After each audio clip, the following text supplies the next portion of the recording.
espontaneamente e sinceramente invocar o nome do Senhor Jesus foi total e definitivo, do primeiro ao último pecado. Aos Efésios, Paulo escrevendo afirmou: antes, sede uns para com os outros benignos, misericordiosos, perdoando-vos uns aos outros, como também Deus vos perdoou em Cristo. Efésios 4:32.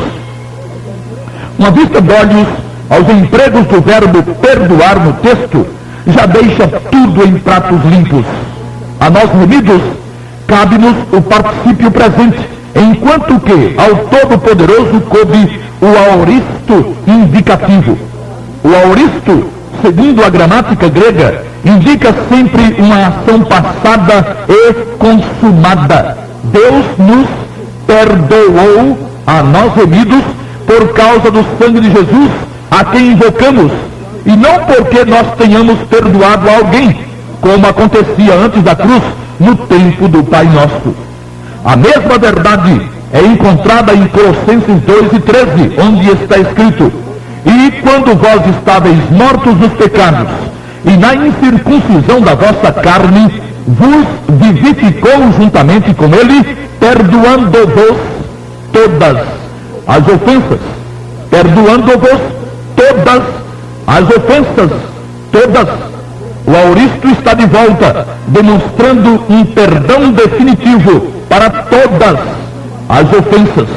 Porque não adiantaria nada Deus perdoar a alguém as ofensas passadas ou cometidas até o momento da conversão, porque dali a 5 minutos ele já teria novas ofensas para serem perdoadas. E como é que ia ser? Peca, perdoa? Peca, perdoa? Até quando? E se por falta de sorte alguém morresse antes de conseguir perdão de uma ofensa ou de um pecado, 80 anos depois de remido, o último pecado? Que vergonha para Jesus! Que vexame para o Todo-Poderoso! Alguém vivera salvo por 80 anos e, como não conseguiu pedir perdão do último pecado, pois morreu fulminado por um ataque cardíaco, não poderia ser recebido na glória, e de nada teria valido invocar ele o nome de Jesus. Isso seria possível? Claro! Adão foi expulso do Éden por causa de um só pecado. Ele não pecou um mês inteiro para depois ser expulso. Foi pecando e sendo expulso. Então, se o remido não tivesse tido todos os seus pecados perdoados, no mesmo momento em que invocou o nome do Senhor Jesus, sua salvação seria uma piada. E o plano de Deus, com Jesus e tudo, um enorme fracasso. Mas não é isso que foi revelado. Deus nos perdoou e nos vivificou a nós remidos quando nós estávamos mortos em nossos pecados. Estávamos mortos e fomos vivificados. Recebemos a vida eterna. Éramos culpados e recebemos o perdão de todas as nossas culpas, preto no branco. Continuamos como pecadores pecando e precisamos cuidar todos os dias da impureza, mas não mais da culpa.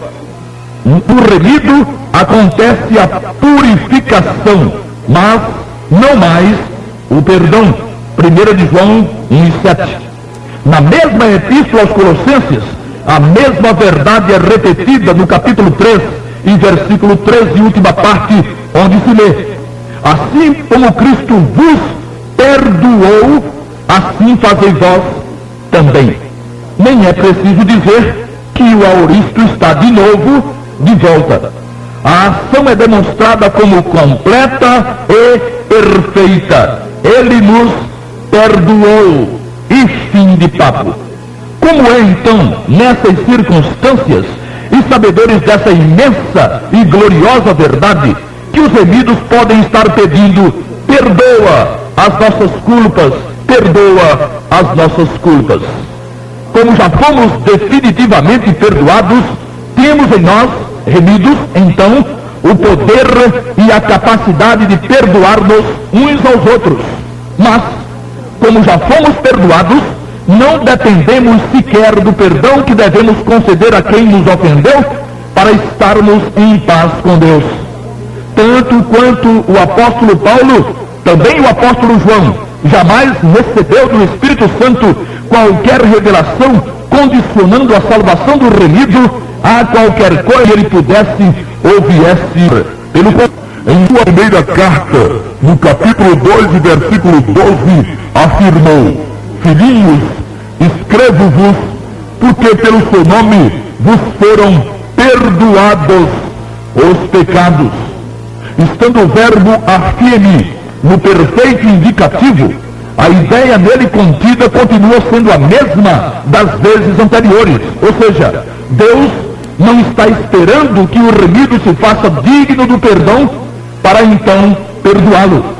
Os filhinhos do apóstolo João eram pessoas que haviam invocado o nome do Senhor Jesus e porque por conta disso haviam sido perdoados, não por uma semana e não apenas dos pecados anteriores à conversão. Haviam sido perdoados e perdoadas, aliás, as pessoas, e perdoadas estão para todos sempre de todos os pecados. A vida cristã seria uma droga sem qualquer motivo para a alegria que encontramos no Novo Testamento se o perdão de Deus não fosse definitivo. Aliás, nem haveria um evangelho da graça para ser pregado, porque não haveria graça, ou não haveria a graça que se tornou possível em função do sangue precioso do Salvador Jesus. E a alegria que muitos dizem sentir, se não a sentem, tendo a consciência de estarem para sempre e totalmente perdoados, não passa de pura hipocrisia. Ninguém, em sã consciência, pode ser alegre e feliz se não sabe ainda que já foi totalmente perdoado por Deus e que está em absoluta paz com Ele.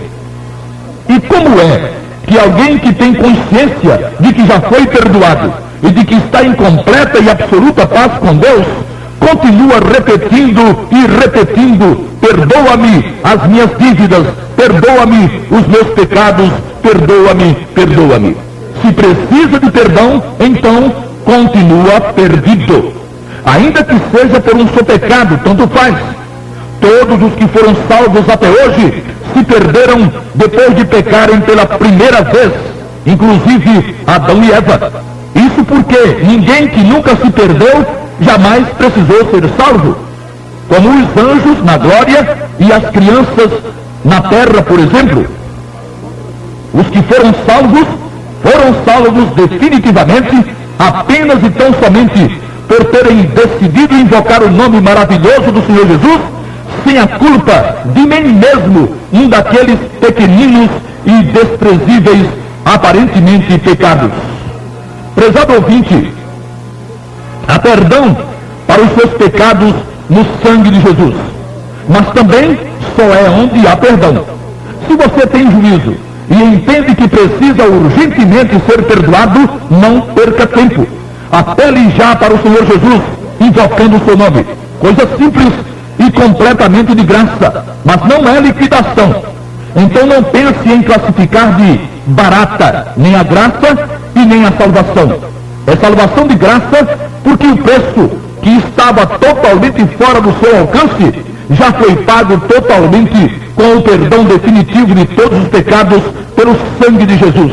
É agarrar ou largar. A decisão é sua. Se vai largar, é melhor saber o que está fazendo, porque do outro lado de uma vida sem o sangue de Jesus, estará uma eternidade sem luz e sem alegria. Vai topar? É bom pensar duas vezes, como aliás fizeram os remidos que tiveram seus pecados de uma vez por todas perdoados e que por isso não precisam mais ficar repetindo: perdoa-nos os pecados, perdoa-nos os pecados. E que o Senhor a todos abençoe. Amém.